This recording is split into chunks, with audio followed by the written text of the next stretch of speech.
nous dit fais aux autres ce que tu aimerais qu'on te fasse. Donc ça nous engage en fait. Bah oui.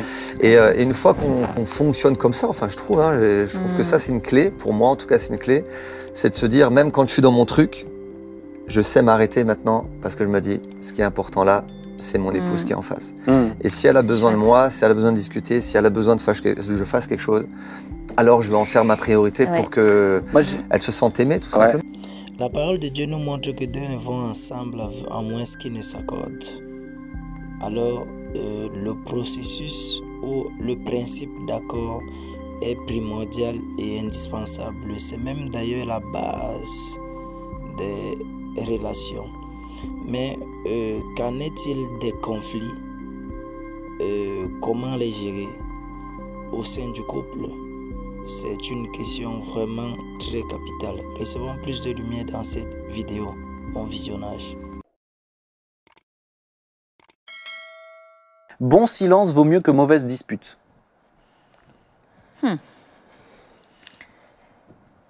Je suis d'accord, je valide. Moi, je suis pas d'accord. Alors, on va revenir après. Bon silence vaut mieux que mauvaise dispute. Moi, je suis d'accord avec aussi. Merci. Sénèque qui disait « La dispute alimente la dispute et engloutit ceux qui s'y plongent ».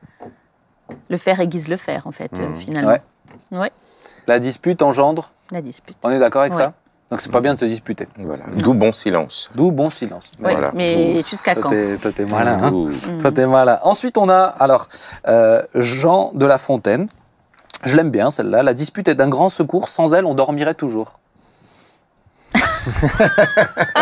Elle est rigolote, Jean de La Fontaine. Hein, je valide. Elle nous maintient en forme. C'est vrai que le faire aiguise le faire. Ça maintient en forme aussi, quand même, d'être aiguisé.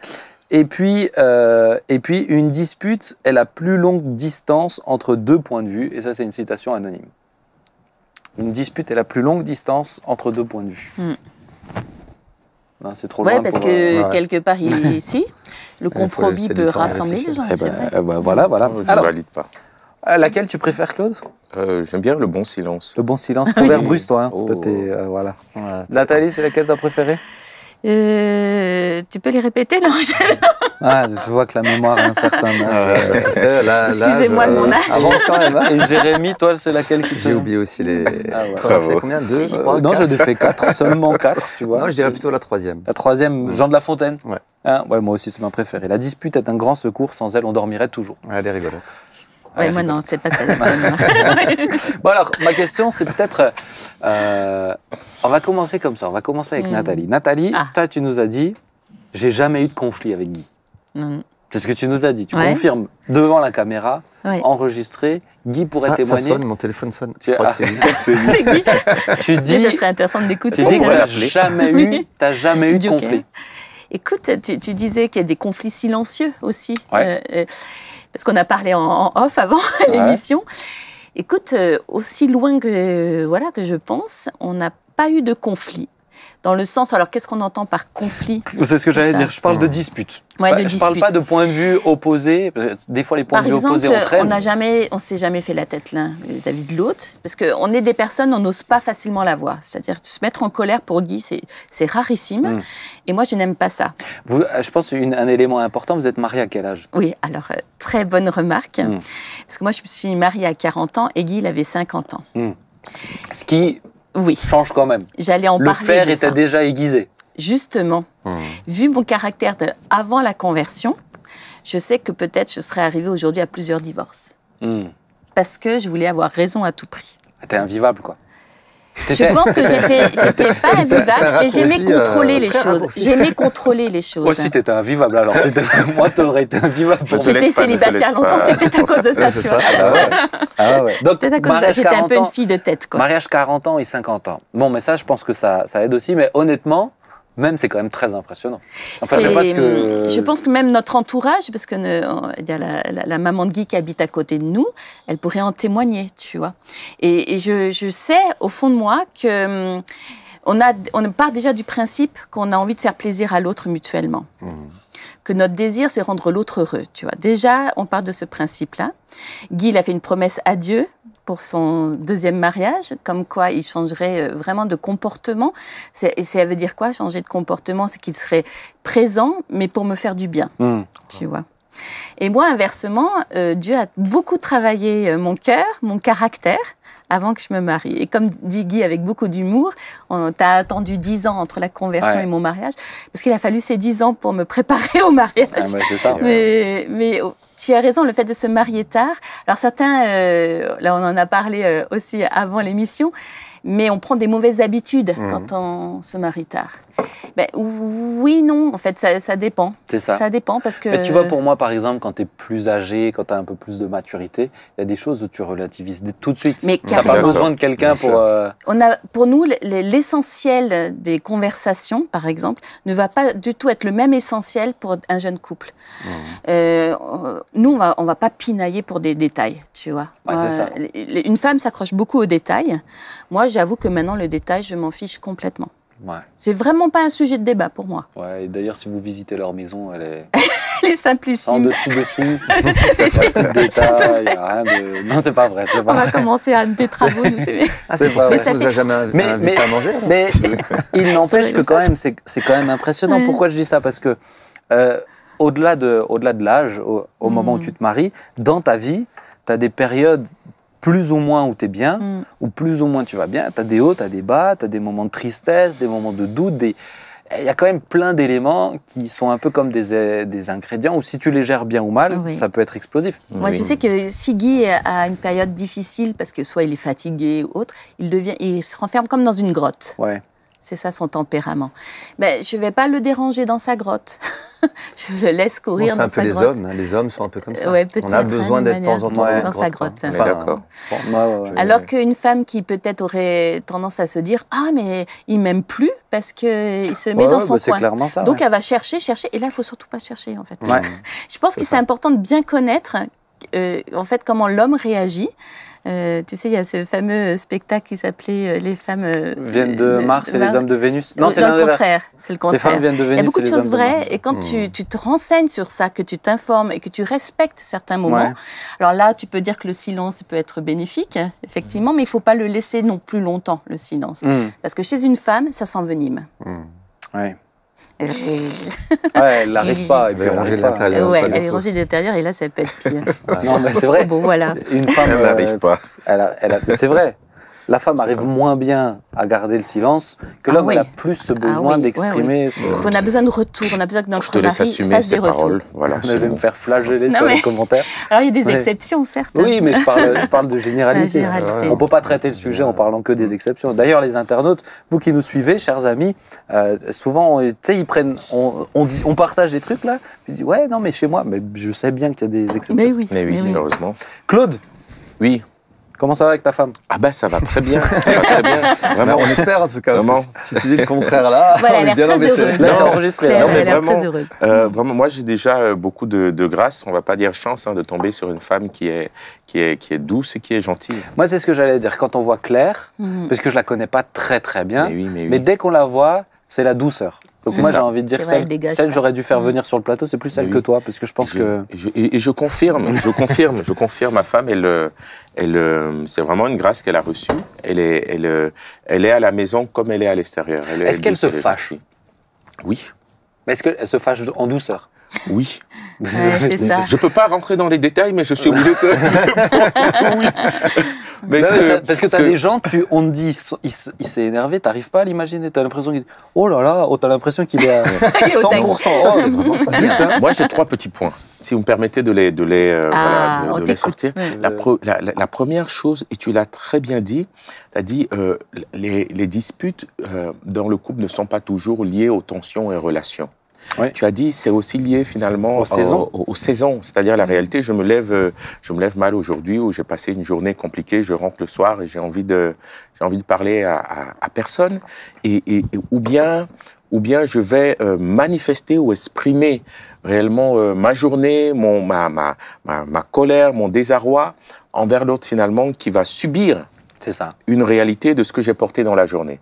Donc ce n'est pas tant toujours l'un et l'autre. Ouais, et l'autre que de dire j'arrive là avec une réalité. Et même si des fois c'est pas juste, c'est Mais- pas juste de le mais ça ne déverser, l'est pas. mais c'est C'est la réalité. c'est la vie. C'est la vie, c'est la vie. Donc, selon les saisons, selon les réalités, selon les humeurs aussi, Ouais. on peut arriver comme ça à se dire, mais à la fin, on se dit, mais pourquoi est-ce qu'on on vient de se prendre la tête pour du sel, quoi. Pour du sel, mais le sel n'a rien à voir. Ce n'est qu'un objet transitionnel symbolique de. Est-ce que ça vous a, parce que moi avec Sylvia en termes de conflit, on s'y connaît quand même pas mal, mais est-ce que ça vous est déjà arrivé?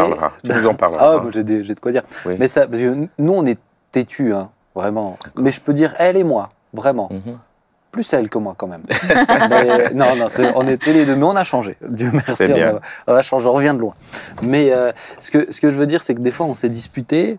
Et on va parler de se coucher sur la colère et tout ça peut-être après, mais ça vous est déjà arrivé à la fin de dire juste, parce que ça a duré un petit temps. Ah non, vous m'avez dit que vous arrivez à régler vos conflits assez rapidement. Mais moi, quand ça dure des fois, je me rappelle plus en fait. Je me rappelle plus pourquoi. La source du conflit. Non, je me rappelle plus pourquoi. C'est là qu'on voit que c'est vraiment non, parce pas... que comme je te l'ai dit, ma femme, elle m'a appris.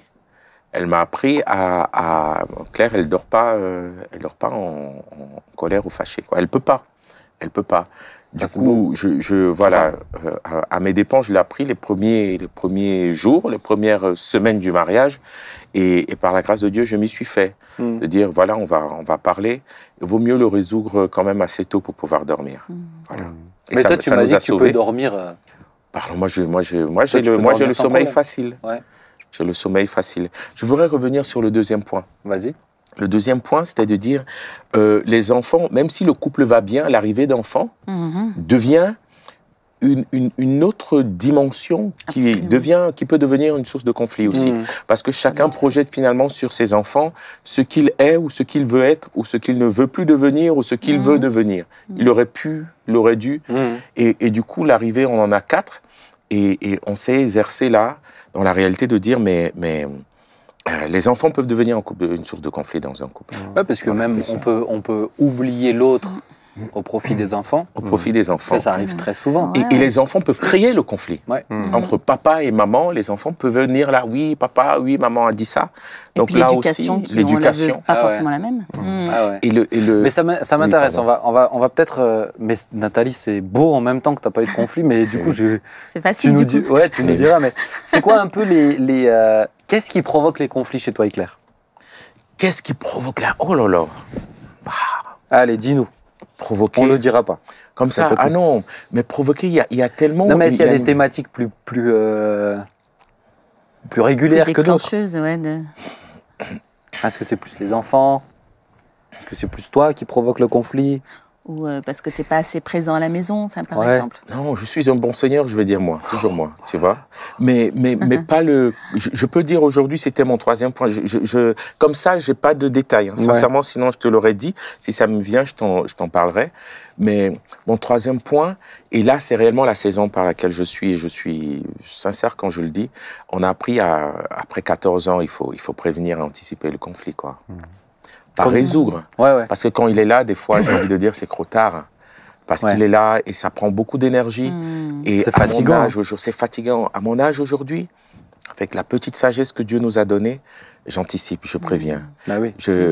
Par exemple, hier, j'avais l'anniversaire de ma chère fille. Et je sais qu'à chaque anniversaire de mes enfants, voilà, ça me revient, c'était toujours un conflit pour savoir comment l'organiser. Comment est-ce qu'elle voyait les anniversaires et moi, de comment je conçois un anniversaire. Mais vous voyez, hier, ça s'est bien passé. L'anticipation, l'anniversaire, l'après-anniversaire, la paix. Mais il nous a fallu quelques années quand même. De prise de tête. Mais clairement. Pour voir qu'est-ce qui déclenche. Pour qu'on arrive à dire, voilà, OK, de comment tu voulais le vivre, de comment tu l'as vécu, de la place et le rôle de chacun. Ouais. Voilà, on y est arrivé. Pour moi, le fait avec les années, tu deviens un peu des démineurs professionnels. Parce que tu as des mines.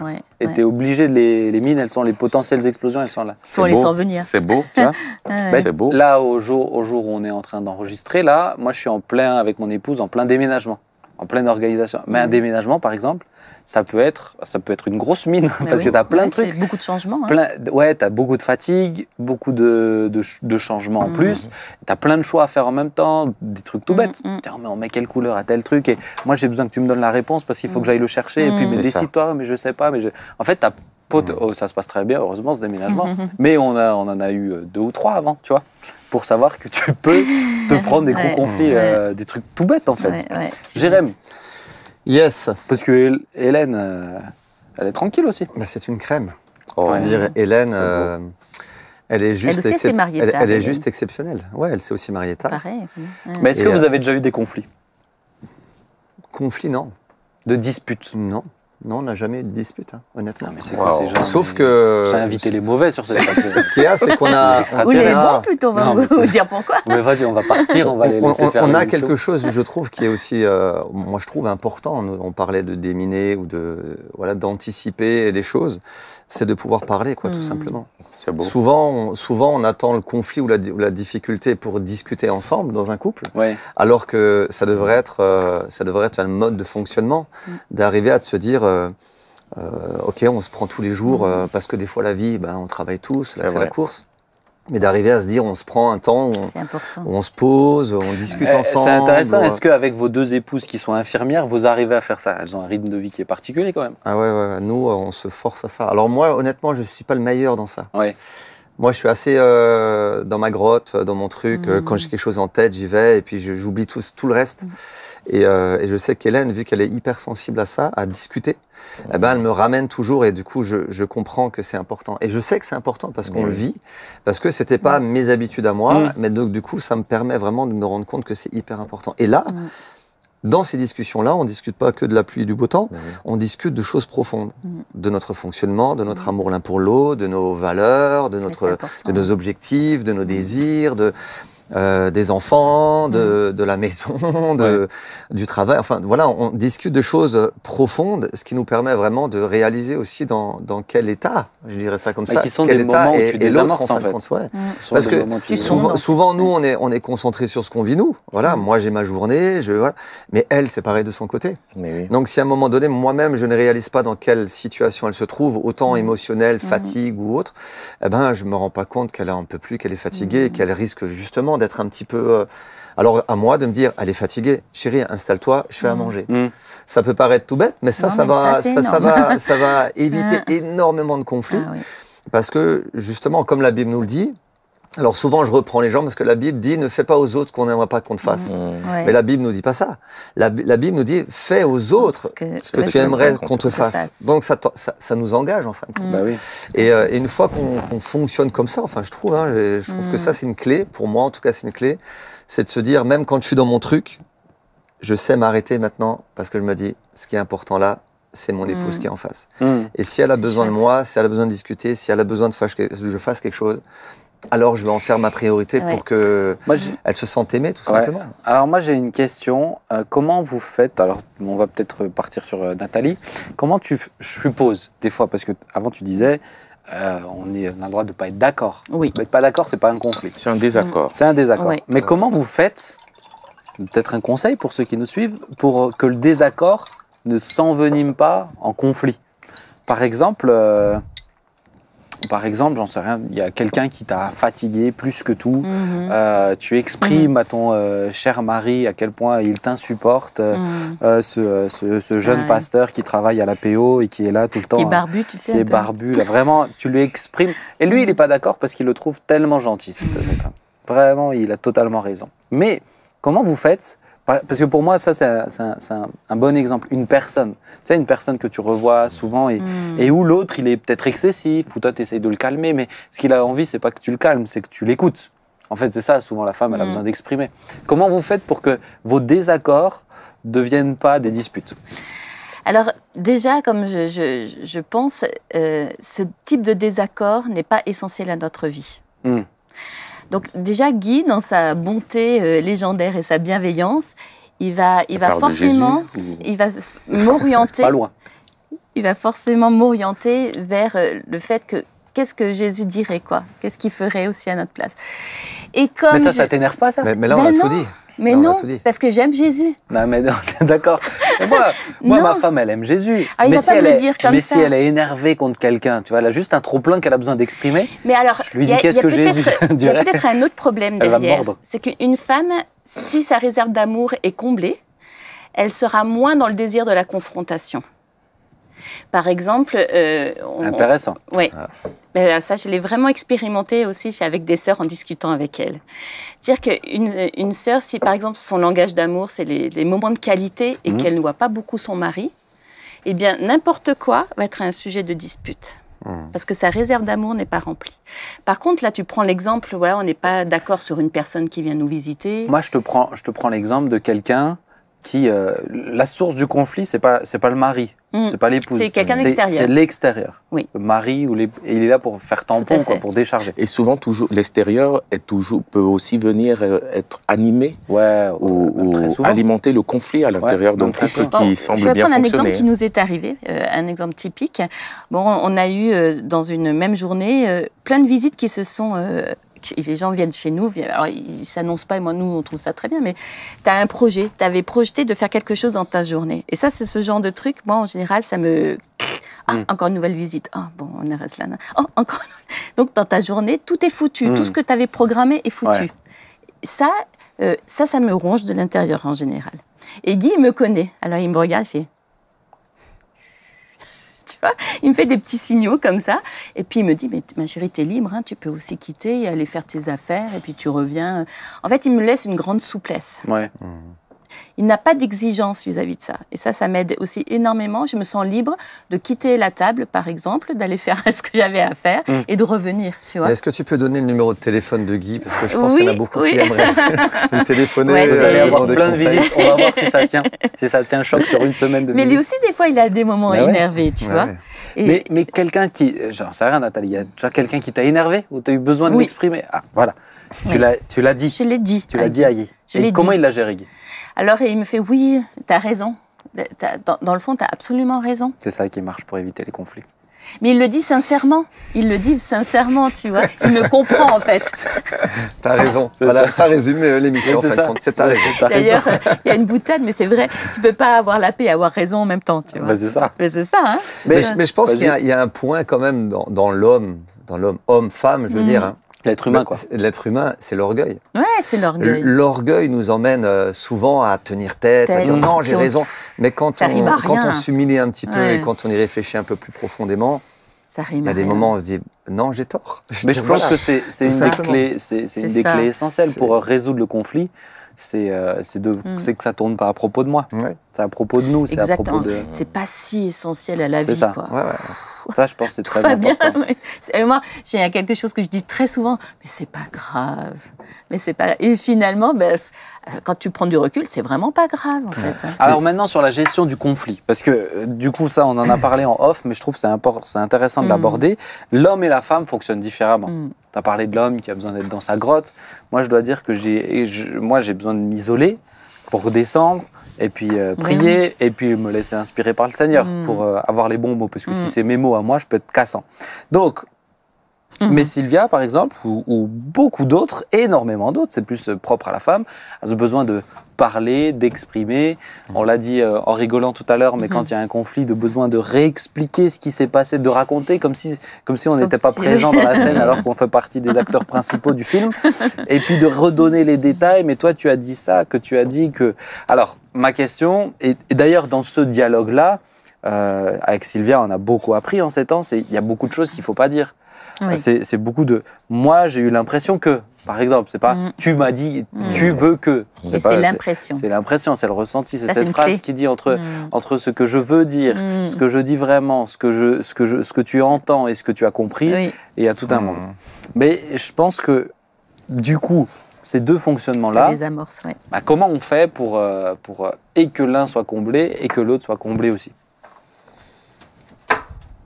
Claude, parce qu'eux, ils n'ont jamais eu de conflit. Claude, toi, viens, on va parler entre nous, j'ai l'impression, parce que... Si, j'ai eu des Moi, j'aimerais dire à tous ceux qui peuvent passer, alors peut-être le terme conflit ramène rapidement à une forme de... Mais qui se dit confrontation, mais qui se disent moi, je ne me retrouve pas dans les témoignages qui sont ici, ils planent un peu, en fait. Parce que la réalité d'un couple, la réalité d'une vie, et je peux le vivre avec mes enfants. En fait, tous les jours, des fois, je lève la voix, des fois. Je veux dire, il n'y a pas à se culpabiliser ou se dire non, ou bien se dire eux, ils sont bizarres. Chrétiens, si. Le conflit fait partie de la vie. On a nous-mêmes des conflits internes, personnels, entre nous-mêmes. Et c'est cette lutte-là entre la chair et l'esprit que nous vivons tous les jours et qui se manifeste aussi des fois à l'extérieur. On est d'accord avec ça? C'est pour assurer tout le monde, on n'est pas bizarre. Maintenant, moi, ce que j'ai appris, et je reviens puisque je l'ai déjà dit, c'est à l'anticiper parce que année après année, en connaissant l'autre, il y a des cycles qui se reproduisent. Il y a des cycles, tu dis déménagement. Moi, je vais dire anniversaire enfant. Je vais dire le dimanche matin avant d'aller au culte, la préparation. Moi, il faut qu'on arrive à l'heure, il faut qu'on soit prêt, il faut que... Donc, il y a comme ça des choses qui se reproduisent où on arrive avec beaucoup de discernement à comprendre le fonctionnement de l'autre et à comprendre aussi ce qui nous emmène au conflit. Alors, on peut se dire, on va le revivre après l'avoir vécu 10 fois, 11, 12 fois. L'homme sage, quand il voit son visage au miroir et il voit une saleté, il se nettoie. Donc, à un moment donné, en tant que couple, quand on voit en fait le processus qui nous a emmenés au conflit, on est en capacité de dire, ça arrive en fait. Et tu parlais très bien de Mine. Je vois les situations qui ont crispé l'une ou l'autre fois mon épouse ou qui m'ont crispé. Et j'ai appris aujourd'hui à anticiper le conflit, à prévenir le conflit. Je ne dois plus retomber dans le même piège, en fait. Mais si maintenant, il y a le conflit. Tu ne l'as pas anticipé, c'est la guerre mondiale à la maison. Voilà. Et que Claire, elle a besoin de te raconter toute l'histoire comme si tu n'étais pas là. Et que toi, tu manques de... Parce que tu es fatigué. Oui. Parce que c'est souvent ça aussi. Hein.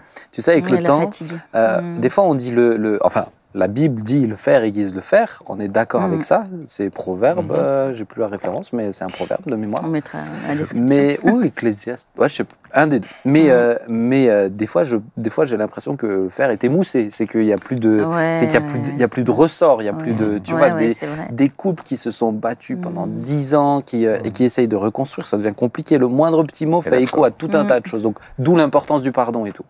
Mais comment tu accompagnes le fait de dire, écoute, moi j'ai besoin de descendre, et ensuite on discute. 3 points.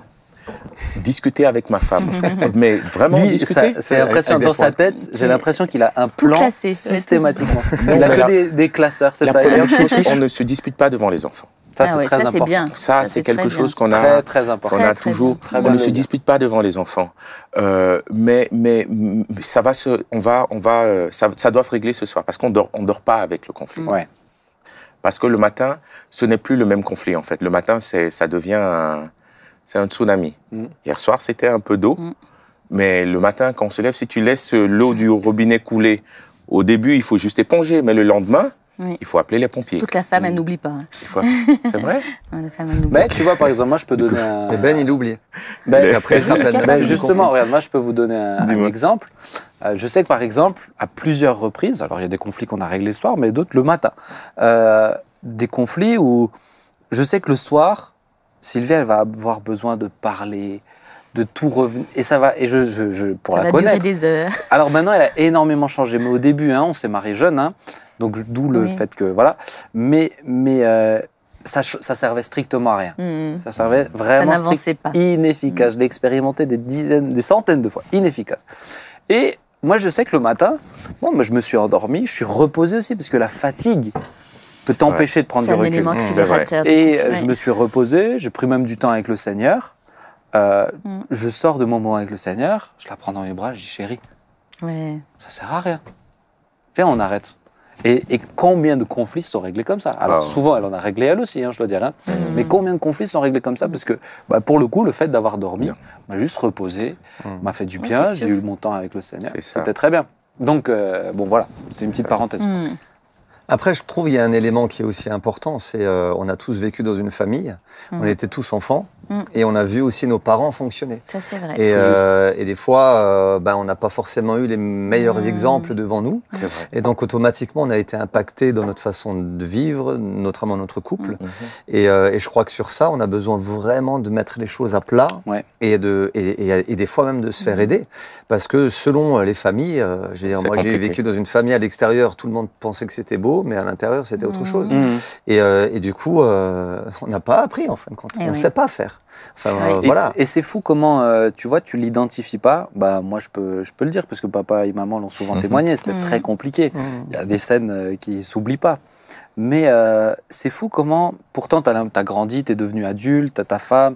Et des fois, alors ça fait très longtemps, mais des fois, dans un conflit, tout à coup, un mot qui sort, ou une situation, et là, c'est comme si tu te revois enfant, et là, c'est plus du tout la même chose. Tu sens que ça fait écho, en fait. C'est fou, hein, comment ça te marque, ça te conditionne. Le manque de respect, même quand tu l'as vécu en tant qu'enfant par rapport à tes parents, quand il y a eu un manque de respect, dans la façon de parler, même dans la façon d'agir, on va le voir tout à l'heure aussi, ça t'a marqué, et du coup, où tu vas rentrer là-dedans, ou le contraire, parce que tu ne sais pas comment faire autre, ou alors tu fais un vrai travail sur toi-même en disant mais c'était une mauvaise façon de fonctionner et j'ai besoin d'apprendre à comment bien fonctionner. Parce qu'on pense que voilà, on se marie, on va y arriver, c'est facile. Maintenant, notre passé nous a impacté, nous a marqué au fer rouge et on a besoin d'être aidé. Et je pense qu'il y a beaucoup de couples aujourd'hui qui vont mal, parce que justement, ils n'ont pas fait ce travail-là dans leur cœur et que des fois, ils essaient de se débrouiller tout seuls sans se faire aider. Et je crois que se faire aider, c'est vraiment hyper important. Surtout qu'il y a des gens qui sont compétents aussi. Alors, ils ne font pas des miracles. Hein. Non, mais non. Il faut que le couple le veuille. Il faut que ce soit intentionnel. Et puis même la personne même, l'homme et la femme, a besoin de se dire moi, je dois faire un travail sur moi-même, pas seulement sur le couple. Mais tu vois, pour moi, dans le conflit dans le couple, c'est comme tout dans le mariage, c'est un renoncement à soi-même, la résolution. C'est vrai. C'est-à-dire, moi, j'ai besoin d'être. Moi, j'aurais tendance, en plus, je suis un grand solitaire, et puis je dois dire, je suis très têtu, le Seigneur a encore beaucoup de travail chez moi. Non, mais ça, on l'avait. Ouais, mais tu le sais pas comme Sylvia le sait. Sylvia, elle le sait d'une certaine. Elle le sait dans une dimension où peu de gens le savent. Mais je pourrais rester très longtemps, vraiment. Mais je dois dire que, heureusement, c'est-à-dire m'a fait comprendre, en fait, tout ça. Mais je pourrais rester dans ma grotte en disant, moi, ça me fait du bien, etc. Et beaucoup d'hommes sont comme ça, on en a parlé. Et l'épouse, au contraire, a besoin d'insister. Et je pense que de réussir à dire, bon, écoute, moi, je sais que c'est indispensable, un court moment où je m'isole, je vais m'isoler, mais je t'assure que je reviendrai. Voilà, c'est ça. Et à l'inverse, la personne aussi, je sais que tu as besoin de t'isoler, tu t'isoles. Voilà, c'est ça. Mais moi, ça me prend du temps. Et finalement, c'est bénéfique pour les deux, parce que pour celui qui n'a pas envie de parler, il est obligé de parler. Et celle qui a absolument besoin de parler, elle a du temps pour réfléchir. On fonctionne comme ça et ça marche bien. Et Jérémy, il a dit quelque chose, le respect. Il a dit des choses, Il a dit le respect. C'est-à-dire que souvent, il y a le conflit engendre des conséquences. Le conflit engendre le conflit, c'est ce qui est. Le conflit engendre le conflit, et des fois, avec beaucoup de recul, même quand le conflit est résolu, les mots, les actes peuvent rester comme des blessures. Et moi, c'est très important, et ça, avec mon épouse, on est garant, ça faisait partie des points, mais le respect, en fait. C'est-à-dire, je veux la respecter, même dans le conflit. Parce que même dans le conflit, elle reste. Je veux même l'aimer, même dans le conflit. Elle reste. Et j'ai toujours cet exemple-là, mais je l'ai déjà donné ici, il me semble. Quel que soit l'état dans lequel on peut se trouver avec mon épouse, le matin, elle va toujours venir m'apporter mon café. Je l'avais déjà dit. Je l'avais déjà dit. Je ne sais pas si c'était ici. Juste cette partie, s'il vous plaît. Mais réellement, c'est-à-dire chaque matin, elle va venir. Elle va, je suis en train de lire ma Bible, elle va me poser mon café. Ça veut dire, quel que soit l'état, un geste d'amour. C'est le respect. C'est beau. Et l'amour, même, je dis. Et je me suis dit, quel que soit l'état dans lequel on se trouve, ne me dégage pas ma responsabilité et mon devoir de mari et de père. C'est beau, ça. Et ça nous aide. Pardon. Tu t'es marié à quel âge 27. Et Claire 25. Ah, c'est ça. Vous n'étiez pas hyper jeune non plus. C'est ça. Parce que c'est vrai que pour moi, le mariage jeune, il y a des gros défis à ce niveau-là. Parce que tu te construis. Et tu te construis, tu ramènes plein de mauvais réflexes, plein d'égocentrisme. C'est des périodes... Moi, je me suis marié, j'avais 20 ans. mais tu as des jeunes qui se marient à 18 ans. Tu es encore dans une période très égocentrique, tu sais, où tu n'as pas vraiment assez vécu pour comprendre ce que signifie avoir besoin de l'autre, tu vois. On est d'accord. Mais souvent, on peut dire que l'homme est le chef de la famille. Hein, et c'est vrai, et c'est juste.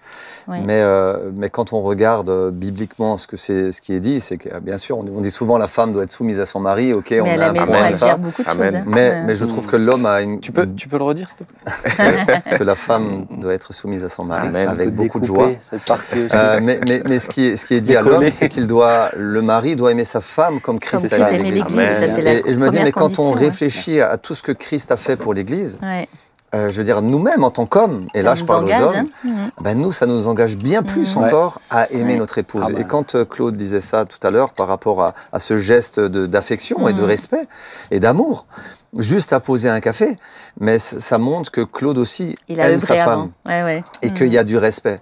Parce qu'on peut pas... Alors oui, une femme peut venir poser le café tous les jours devant son mari, mais avec tremblement, avec peur. Oui, c'est ça. Et parce que, mais pas avec joie. Mais pas avec joie et avec beaucoup d'amour. Et je pense que là, le fait d'aimer sa femme, comme Christ a aimé l'Église, à nous en tout cas, nous engage beaucoup plus. Et alors, on aura un regard d'amour, on aura du respect. L'amour qui compte, ça protège beaucoup. Quand même, le fausse, moi je le bois. Hein. Ah bah oui. Quel que soit la situation. Avec sucre ou sans sucre. Les amis, c'est fou. Moi, j'essaye de faire moins de sujets pour avoir du temps, mais on va encore prendre le temps. Super invité là. Mais c'est un très bon sujet. On pourra revenir dessus. Et je pense même, selon les personnes autour de la table, il y aura plein d'autres choses aussi qui peuvent être dites. Mais là, on a eu une denrée rare avec une Nathalie qui dit: je n'ai jamais connu le conflit. Incroyable. Mais on va parler à Guy quand même. Si Guy peut faire un petit séminaire aussi. C'est peut-être la clé. Mais je voudrais qu'on puisse accueillir Pelé parce qu'il a un témoignage très particulier, très rare en fait, plutôt. On n'a pas l'habitude de l'entendre. C'est lui aussi, il y a du conflit. Il y a eu du conflit dans son couple, et Dieu a fait grâce de manière incroyable. J'aimerais qu'il puisse nous le raconter un petit peu. Donc Pelé, si tu peux nous rejoindre. Salut Pelé. Salut à tous. Salut. Je suis très heureux. Merci de ta patience, Pelé. T'as écouté un petit peu l'émission?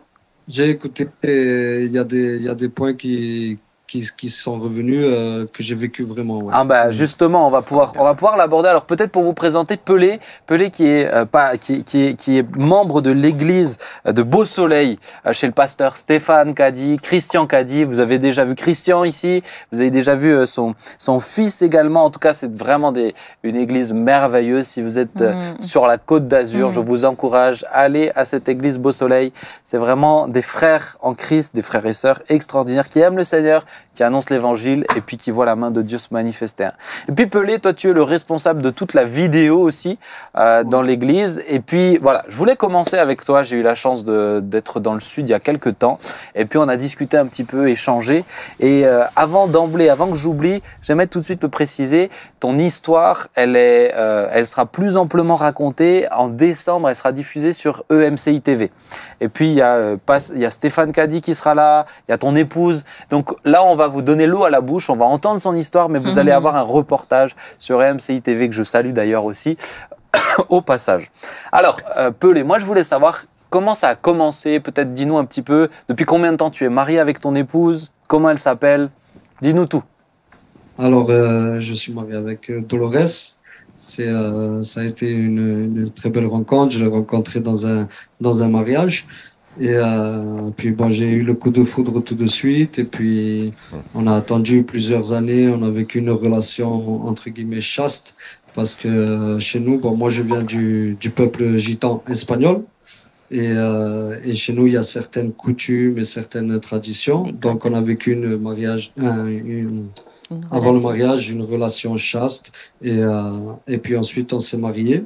Ouais. Et puis après quelques temps, ça a commencé à dégénérer assez vite quand même. Alors, est-ce que tu te qualifierais de chrétien au moment où tu t'es marié ou pas? Alors, j'étais baptisé. Ouais. Ça faisait 1 an que j'étais baptisé. Je suis fils de pasteur, donc j'ai grandi dans l'église. Mais j'ai grandi aussi... En fait, ma famille était scindée en deux. Il y avait mon père qui était pasteur, quelques oncles à moi qui étaient chrétiens, engagés, qui vivaient vraiment pour l'évangile. Mais quelques oncles à moi de l'autre côté étaient aussi des grands voyous, ce qu'on appelle le grand banditisme du sud de la France. Donc eux, ils faisaient partie du grand banditisme. Et je vivais dans un quartier populaire, où il y avait de la violence, de la bagarre, du vol, où vraiment, moi, j'ai grandi avec le bien et le mal sous mes yeux. Et vous vous êtes marié à quel âge avec Dolores? Alors, elle était très jeune, elle avait 18 ans. Moi, j'en avais 22, 23. Ouais. Et d'accord. Voilà, à 23 ans, moi, j'avais. Ouais. D'accord. Et donc, tu dis que très rapidement, ça a commencé à dégénérer. Qu'est-ce que tu appelles dégénérer? C'est quoi pour toi, ça dégénère? Alors, c'est les disputes, les conflits, hein, comme vous en avez parlé, les conflits, les désaccords. Moi, j'étais très immature. Quand je me suis marié avec Dolores, j'étais addict au cannabis. Je fumais beaucoup. Je prenais même d'autres drogues. Et du coup, ben, je sortais beaucoup et je la délaissais. Elle exprimait sa solitude. Mais pour moi, c'était comme des reproches. Donc ça a déclenché les disputes. Ouais. Et vient le moment où, plus que les mots, c'est passé à des actes, c'est bien ça? Oui, c'est ça, malheureusement. Aujourd'hui, je regrette énormément. Alors, ça a commencé par une petite gifle. J'ai demandé pardon très vite, mais ensuite, c'était quasi quotidien, où les disputes étaient quasi quotidiennes. Et du coup, ben, ça a augmenté parce que moi, déjà, j'avais un manque de confiance en moi. Et comme l'a dit tout à l'heure notre frère, il y a le problème de la domination dans le couple. Et moi, en tant que gitan, c'est l'homme qui doit dominer dans le couple. Et je voulais dominer par la violence. En fait, je considérais ces reproches comme une forme de domination. Je disais non, moi je fais ce que je veux, et puis toi tu es là pour t'occuper de la maison. Et ouais. tout ça, ouais.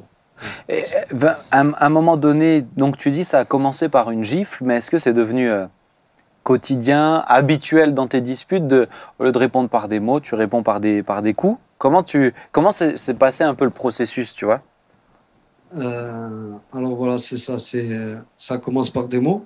Ça commence par des mots. Et puis, comme je voyais que elle n'arrêtait pas et que moi non plus, bon ben, au bout d'un moment, on voit tout rouge, quoi. Et on voit plus rien. On prend pas en compte la dangerosité de la situation. Et puis, il y a les coups qui partent. Oui. Ouais. Il y a les coups qui partent pour essayer d'arrêter le conflit, en fait. Et comment ça se passe? C'est en ça où je dis que le témoignage est rare. Des témoignages de femmes battues, on en entend, mais des témoignages d'hommes qui parlent de ce qu'ils ont fait parce qu'ils ont rencontré vraiment le Seigneur, et qui peuvent expliquer aussi. Je trouve que c'est particulièrement rare et intéressant.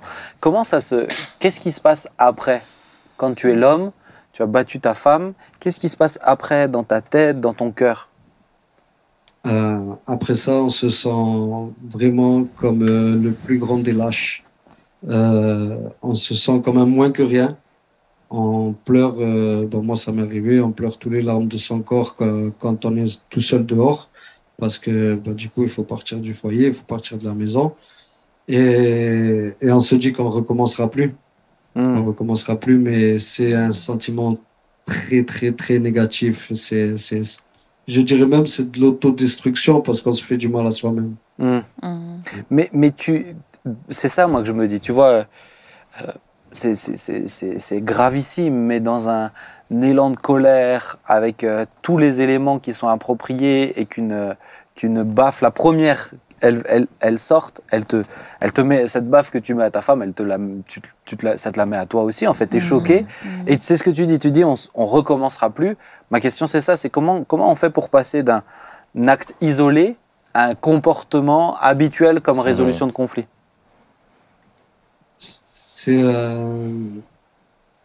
je sais pas comment on fait, mais ça devient quotidien. Après, bon, ben, on est dans une émission chrétienne, c'est carrément spirituel, hein. Moi, les premières fois, quand ça s'est passé, une des premières fois, je voyais devant la porte de la chambre, devant le seuil, je voyais comme 3 esprits avec des capuches et qui disaient, OK, c'est bon, ça y est, ils se disputent.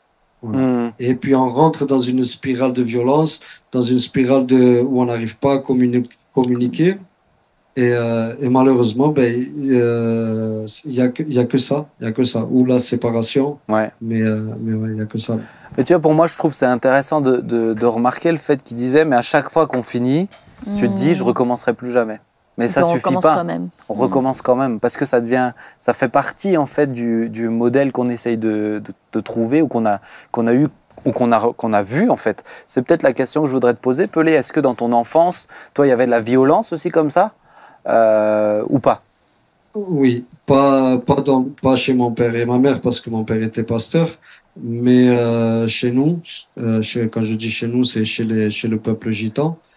Il y a beaucoup de violence, et si une femme mérite, entre guillemets, il faut lui donner une gifle, quoi, pour calmer la situation, la remettre à sa place. Et puis moi, j'ai vu beaucoup de femmes et d'hommes qui se disputaient quotidiennement. On entendait parce qu'on habitait dans des immeubles. Et les chaises qui volaient, les plats, la vaisselle qui était cassée, les cris, les insultes, et tout ça, ouais. Moi, j'ai vu ça aussi. Donc ça t'a imprégné, et puis c'est intéressant de le dire. Pour toi, en tout cas dans la culture aussi, c'était quelque chose qui était logique. Donc c'était pas... La première, elle était peut-être frappante, mais elle n'était pas choquante culturellement parlant, quoi. Ouais, je me disais que... aujourd'hui, avec le recul, je dis que c'est dommage, mais c'était oui, on y arrive, quoi. Il faut gifler pour solutionner. Et ma question, c'est est-ce que, alors je parle peut-être pas de la première, mais au moment où vraiment cette violence elle a installé entre toi et ton épouse, toi qui battais ton épouse, est-ce que c'est quelque chose qui était caché, ou est-ce que c'est quelque chose qui était au vu et au su de tout le monde? Alors, les voisins, forcément, ils étaient au courant. Ouais. Mais par contre, ma femme cachait ce qu'elle subissait à sa mère, à ses oncles, à sa famille. Oui. Ouais, c'était caché parce que ça peut engendrer des répercussions. Représailles. Ouais. C'est quelque chose que toi, tu lui demandes d'être caché, ou c'est elle-même dans son comportement qui avait décidé de faire ça? Alors, c'est pas moi qui lui demandais, c'était elle. Parce que justement, elle ne voulait pas engendrer plus de conflits, que ça se transforme en conflit familial et tout ça. D'accord. Parce que bon, chez nous, dans le peuple gitan, les conflits, ça peut être très très dangereux. Ah, ça va vite, hein. Ouais, c'est clair. Je peux poser une question? Ouais, vas-y. Juste, je voudrais te poser une question, Pelé. Alors, il y avait ces conflits et ces violences dans des moments bien précis. Mais une fois que ces conflits et ces violences étaient finis, comment vous arriviez à vivre ensemble, ou même vous respecter? Enfin, est-ce qu'il y avait toujours du respect? Comment que ça se passait chez vous, du coup? Oui, il y avait toujours ce respect, comme l'a dit le frère tout à l'heure. Elle me servait tout le temps à manger. Moi, je faisais aussi ma part pour les enfants et les choses vis-à-vis d'elle. Il y avait quand même toujours ce respect-là. On se disait mutuellement, bon, c'est une crise, peut-être ça ira mieux demain. Mais bon, malheureusement, ça recommençait. Mais oui, ce respect était toujours présent, et cet amour, et c'était ma femme. Moi, je lui devais quelque chose, et puis elle me devait aussi le respect. Ce qui est surprenant. Hein. Ouais, c'est pour ça que je pense ton épouse, elle a voulu préserver le secret de ça. Parce qu'elle savait que la relation n'allait pas finir. Elle savait qu'on allait rester ensemble pour la vie, quoi. Est-ce que vous aviez déjà des enfants au moment où ces comportements étaient là? Oui, ça a commencé quand, en fait, ma femme est tombée enceinte très vite, dès les premiers mois de mariage. Et on a eu, 9 mois après, on a eu déjà notre garçon qui a 18 ans aujourd'hui. Et oui, les enfants, en tout cas les 2 premiers, ont vécu avec la violence à la maison. Est-ce que Qu'est-ce que ça t'a fait à toi de te dire, c'est ce que je... Parce qu'on a parlé un peu tout à l'heure, je pense que tu as dû entendre, mais de l'héritage qu'on transmet en fait à nos enfants, ce que les enfants reçoivent. Est-ce que toi, ça t'a marqué? Est-ce que ça t'a aidé à te calmer, de dire attends, mais c'est le modèle que je suis en train de leur laisser? Oui, oui, ça m'attristait beaucoup et je voulais pas que mes enfants soient des enfants traumatisés par la violence conjugale. Oui. Et ça m'a aidé aussi. Ça t'a aidé à t'améliorer, je dirais, à changer. Oui. Ok. Ouais. Et puis à mon fils, on lui donne, ma femme et moi, les meilleurs conseils. Tout ce que nous avons vécu, vraiment, on essaye de ce que lui respecte totalement sa femme, qu'il prenne sa part dans le mariage, vraiment qu'il fasse le contraire de ce que nous avons vécu. Quoi. Ouais.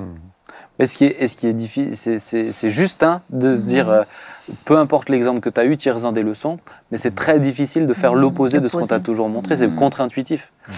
Moi, je te poserai cette question, parce que du coup, heureusement, c'est fini. Hein. Il y a une bonne nouvelle, sinon je t'aurais pas invité, Pelé. Hein. Mais qu'est-ce qui t'a donné le déclic? Qu'est-ce qui a fait qu'aujourd'hui, tu n'es plus le même quand même? Alors, moi, c'est ce qui m'a aidé à changer, à me rendre compte de ce qu'on vivait. Bon, je savais que c'était pas bien ce qu'on vivait, puisque moi, j'ai vécu avec un père qui était pasteur, qui respectait les femmes, qui aimait les femmes et qui était très gentil autour de lui. Il apportait le bien de partout.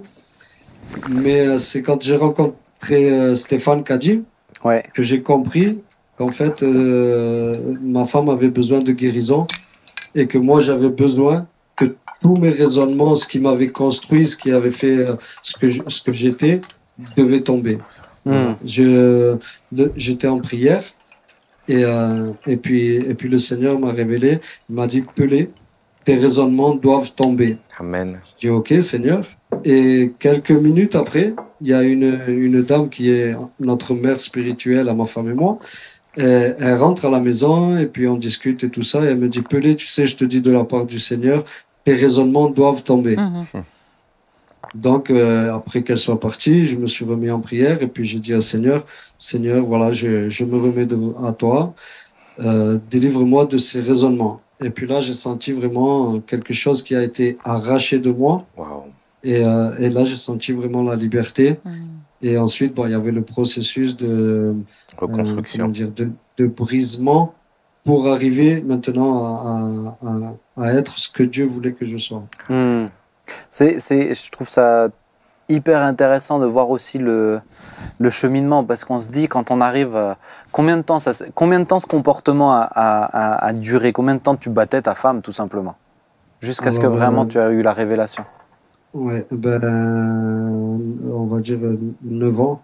Ouais. Tu vois, pour moi, 9 ans de violence conjugale comme ça, là on peut parler d'un miracle, vraiment. Mais c'est là où je trouve intéressant de voir qu'il y a quand même, c'est un miracle, mais il y a quand même un processus dedans. Quand Dieu te dit tes raisonnements doivent tomber, on comprend bien que c'est des fonctionnements qui sont là, c'est des trucs qui sont intégrés. Forteresse. Et je pense que par rapport au moment où on traitait tout à l'heure un peu des conseils, etc., je pense que ce que tu dis, Pelé, c'est très intéressant. Chaque personne qui a envie de vivre une vie de couple droite, qui honore Dieu, doit se poser la question, Seigneur, est-ce que mes raisonnements sont faux? Et s'ils sont faux, libère-moi de ces raisonnements.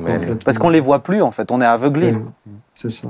Et je pense qu'on en a tous, parce que moi, je dis souvent ça, il y a les raisonnements culturels, il y a les raisonnements familiaux, et puis il y a les personnels. Voilà. Et donc chacun de nous avons une culture, une famille et puis une propre personne. Donc des raisonnements, on en a tous et on doit se conformer à la parole de Dieu. Amen. C'est dans Romains 12, le verset 2, il dit, ne vous conformez pas au siècle présent, mais laissez-vous transformer par le renouvellement de l'intelligence. Et moi, c'est ce que j'ai vécu. Ça a été un processus. Et c'est ce que j'ai vécu et ce qui m'amène aujourd'hui à la gloire de Dieu dans mon couple. Est-ce que ça a été facile pour ton épouse de te pardonner? Ça n'a pas été facile. Ça a été une décision. Ça a été une décision pour elle, mais ça n'a pas été facile, non, pas du tout. Nathalie, ça a été long, et puis il a fallu que moi aussi, qu'elle voie que j'ai réellement changé, et au quotidien, jusqu'à aujourd'hui, je lui montre que j'ai changé et que je regrette en fait ces 9 années de misère, que je les regrette et que je fais tout pour pas pour les effacer, mais pour que les années futures soient les plus belles années qu'on ait passées ensemble. Ah, c'est beau. Ça fait combien de temps aujourd'hui, pardon, mais ça fait combien de temps aujourd'hui que tout ça c'est fini? Parce que tu as eu 9 ans de violence et... Ouais, ça fait presque 10 ans. 10 ans, Nathalie. Oui, Pelé, donc aujourd'hui, quand vous avez un désaccord, comment tu t'y prends alors, puisque tu as une autre solution? Il s'attache les mains. Alors nous, ma femme et moi, on est très opposés. On a des caractères très opposés. Elle est expansive, très extravertie, exubérante, elle s'exprime très fort et tout. Et moi, je suis assez réservé. Donc, elle a besoin de parler, comme vous disiez tout à l'heure. Moi, j'ai besoin de prendre sur moi. Vous êtes normaux, quoi. Hein, c'est tout. Hein, c'est ça. C'est ça. Donc, je la laisse s'exprimer.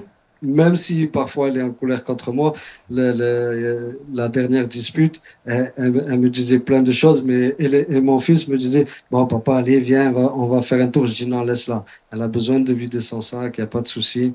Après ça ira mieux. Contrôle de soi. Je la laisse parler. La maîtrise de soi.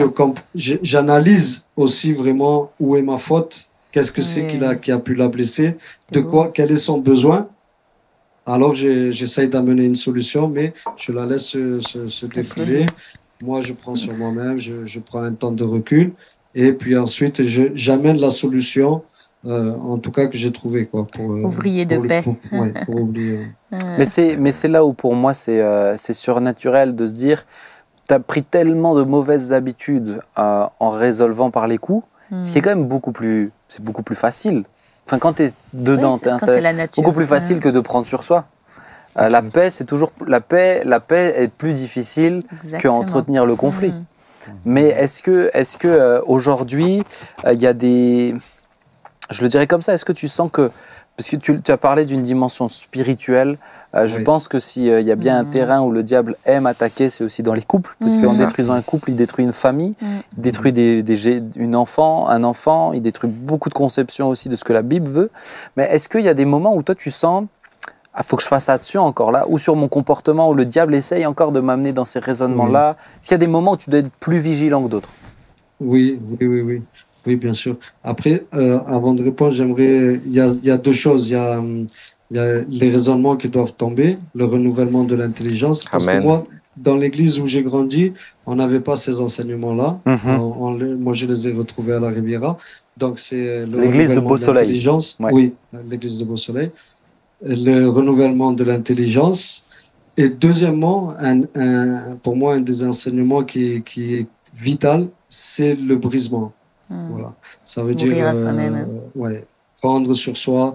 On sait qu'on a un travail à faire. Ça va être douloureux, mais ça va être très productif. Et du coup, dans ma question, est-ce qu'aujourd'hui tu identifies des défis particuliers? Oui, bien sûr. Après, on est un homme, alors souvent donner un peu plus d'attention, regarder à quel moment ça va, à quel moment ça va pas. Il y a toujours des petits défis, bien sûr. Il y a toujours des petits défis. Et puis, j'essaie de les analyser et de faire en sorte que, par exemple, quand je conduis. Alors, moi, j'ai une conduite assez sportive et tout ça. Et ma femme, elle n'aime pas ça. Alors, des fois, j'essaie. Je sais qu'elle monte avec moi en voiture, donc j'essaie de conduire. Grand Seigneur. La maîtrise de soi. C'est ça. La maîtrise de soi, oui. Mais Pelé, merci beaucoup. Merci. Moi, je trouve que dans ton histoire, alors il y a celle qu'on aurait aimé l'entendre, mais vous la découvrirez sur Enseigne-moi en décembre, c'est Dolores aussi. C'est Dolores, parce que je pense que autant de ton côté c'est surnaturel, autant de son côté c'est surnaturel aussi. Pour moi, il y a un moment donné où c'est pas que culturel qu'on reste ensemble. Parce que je sais qu'il y a cette dimension-là. Mais même culturellement, on peut empêcher une séparation physique. Tu ne peux pas empêcher la séparation dans le cœur. Et pour vous avoir vus tous les deux, vous aimez. Vous gardez le sang chaud du Sud. Vous venez du Sud, vous. Mais on voit vraiment que Dieu s'est manifesté. Je trouve ça miraculeux, extraordinaire. Et j'espère vraiment que ce témoignage va faire beaucoup de bien à ceux qui sont ou à la limite ou qui ont déjà passé cette limite, d'entendre c'est possible de revenir en arrière. Merci. Est-ce que vous vouliez intervenir, Claude? T'as pas posé de questions? Oui, moi, ce qui m'interpelle, c'est quand il dit il y a une dimension spirituelle, c'est-à-dire je vois des hommes sans voir des hommes à capuche. Il faut se dire que on parlait tout à l'heure, Ben, de l'influence extérieure du conflit. Ouais. Je peux aimer ma femme et un jour je me lève ou un soir je rentre à la maison et ça explose sans que je ne sache comment. C'est se rendre compte aussi qu'il y a une dimension spirituelle, c'est-à-dire l'ennemi ne vient que pour détruire, pour diviser et pour dérober, mais le Seigneur est venu pour que nous ayons la vie. Et il y a des moments spécifiques aussi. Ça, on l'a témoigné une fois dans l'émission Les coulisses du pastorat. Combien le diable attaque, mais sur des moments précis, tu vois. Moi, juste avant de prêcher, des choses. Et ça sort de nulle part. Et les couples qui vivent cette dimension-là du conflit où on ne sait même pas par où en sortir. Jérémie nous a donné une alternative, oui, d'être accompagné, demander de l'aide, qui se fait aussi dans une forme de reconstruction. Hein.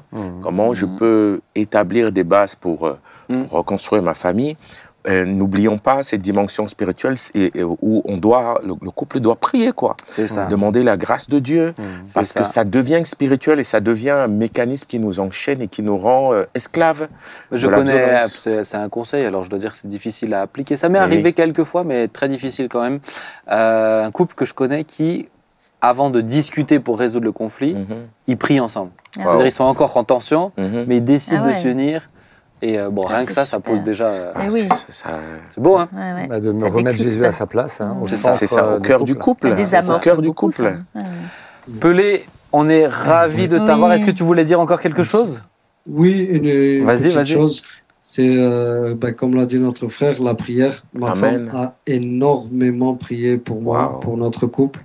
Et ça a fonctionné. Donc, ce que je veux, c'est encourager les femmes, même les hommes, parce que ça existe aussi, à continuer à prier, faire confiance au Seigneur. C'est ça. Ça peut changer. Je vous encourage, je vous félicite pour le combat que vous menez. Et mon deuxième concept, la deuxième chose que je voudrais dire, c'est il faut se donner, comme le dit la parole. Jésus s'est donné à Dieu pour nous. Donc nous devons nous donner aussi à Dieu pour notre femme. Amen. Ça veut dire laisser complètement Dieu nous transformer. Alors on sera le meilleur mari du monde. Waouh, formidable. Et Pelé, tu sais quoi? Une fois n'est pas coutume, mais j'ai l'habitude que quelqu'un sur le plateau prie. J'aimerais te demander à toi, pour une fois, que tu puisses prier pour les couples, prier pour ce qui ressortira aussi de cette émission. Laisse-toi juste conduire, que tu puisses vraiment prier, et ensuite on se dira au revoir tous ensemble. Hein. Ok. Seigneur, merci. Père éternel, tu es le Dieu des miracles. Tu es le Dieu de la solution, Père. Oui, tout est entre tes mains, Seigneur. Merci. Ta parole est la vérité, Seigneur. Ta parole est la lumière de notre sentier, Seigneur. Elle nous guide dans notre vie, Seigneur. Merci parce que tu aimes le couple, Seigneur. Tu l'as instauré dès le début, Seigneur. Merci, Père éternel, parce que tu vas donner, Seigneur, le courage, merveilleux Saint-Esprit, à toutes ces femmes, tous ces hommes, Seigneur, qui vivent dans des conflits, Seigneur. Amène-les, Seigneur. Ouvre les yeux, Seigneur. Oui, Jésus. Aide, Seigneur, à ce que les raisonnements tombent, Seigneur, Amen. et qu'ils puissent se conformer pleinement, Seigneur, à ta parole, Seigneur, afin qu'ils puissent voir ta gloire dans leur couple, Seigneur. Merci, Père éternel. Merci pour cette émission, Seigneur. Tu l'as béni, Seigneur. Tu bénis, Seigneur, tous ceux qui la préparent, Seigneur, tous ceux qui participent, tous ceux qui la présentent, Seigneur. Merci ceux qui vont de bénir, Seigneur, ceux qui vont la regarder, Père éternel. Merci, et que ce soit vraiment un déclic, une émission, un déclencheur dans leur vie, Seigneur. Au nom de Jésus-Christ. Amen. Amen.